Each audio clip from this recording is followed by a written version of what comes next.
I have a list. You want me to start reading the list? Yes. Are we tired? Okay, yes, she says. Okay. Thanks. Thank you, Scott. Yeah, mission, vision.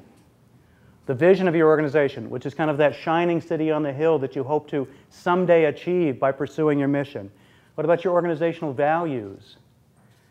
I think that's really important. Many people give on the basis of values and shared values. I believe fundraising is about creating a community of shared values. If we don't talk about those things, if we don't identify them, then we don't, then we're missing that. Yes, I say urgent community needs or opportunities that are to be met by the organization.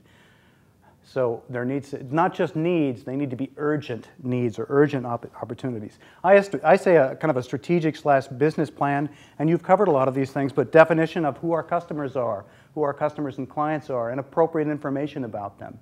And the kind of information that we collect about our customers, of course, is different according to the kinds of needs the customers we serve, but it's frequently demographic and financial and those kinds of information.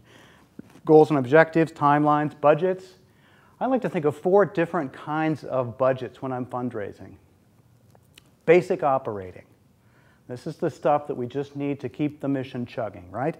Special projects or programs. These are the things that are kind of, these are fun to fundraise for because you can kind of split off maybe little target groups and go after them to fund those. Minor capital items. These are capital items that, they're recurring. You've got to replace a van. You've got to replace, a computer system. You've got to replace some big software system. You've got to do a little addition onto your facility, something like this. Not, large enough that they justify some kind of special effort to raise money for. It's too big just to roll into kind of your operating, but not small, not large enough to justify mounting a capital campaign. And then major capital items, large buildings and large additions and things like that. I think somebody kind of talked about organizational credibility, measured results, endorsements, testimonials, success stories we had over here, staff credentials we talked about, volunteer leadership credentials, your fundraising plan.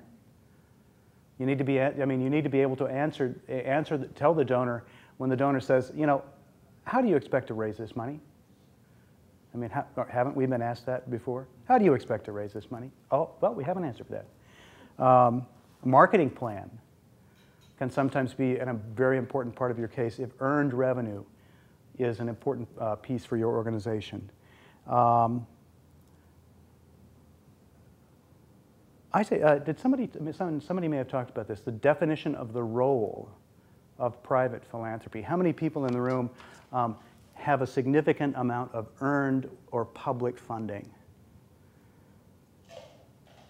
Earned or public funding. Yeah, government funding. Yeah, so we need to be able to tell our private sector donors the difference that private philanthropy will make versus all of this, tuition we're getting or earned revenue or ticket sales or insurance fee-for-service reimbursements or government funding. We need to be able to tell them this is the role of philanthropy and this is the difference it makes and this is what would be missing. This is what will go missing if you don't make this gift today. And then some information about facilities. What else did I miss? Did I miss anything?